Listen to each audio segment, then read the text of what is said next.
My name is Muhyiddin Liba. For me, home is food. I also did not think much about the definition of home as a child.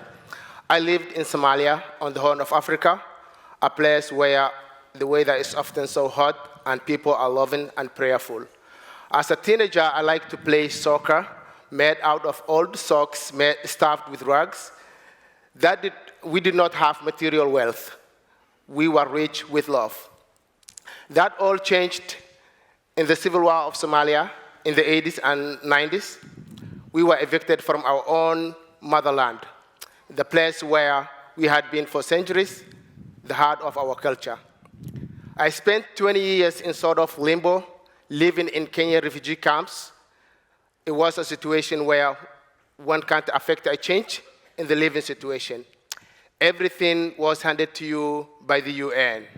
When I arrived in Maine, other former refugees reached out to me and offered me warm clothes, new connections, and job opportunities.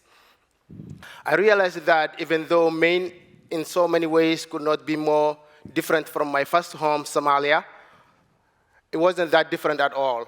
The people were loving and prayerful, and best of all, for me, the land was so rich and ready to be farmed. You see, the Somali Bantu people are farmers. In our own country, the soil tends to be dry and undernourished, but in Maine, the soil was different, easy to plant in, full of possibilities. So I started planting seeds. Today, my organization, the Somali Bantu Community Association, helps refugees just like I was, farm their own land, and not only eat their own harvest, but share with others.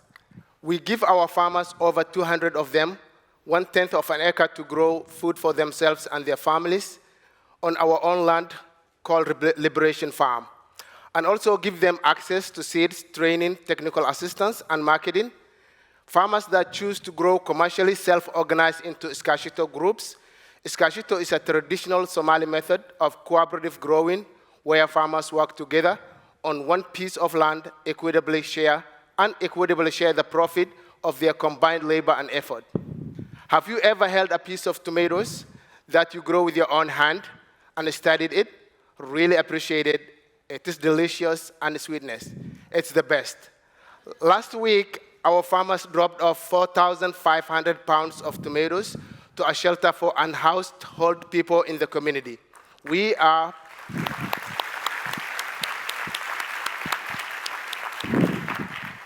perfect strangers caring for our community. Because food is home. And community is home. Thank you so much. Thank you so much.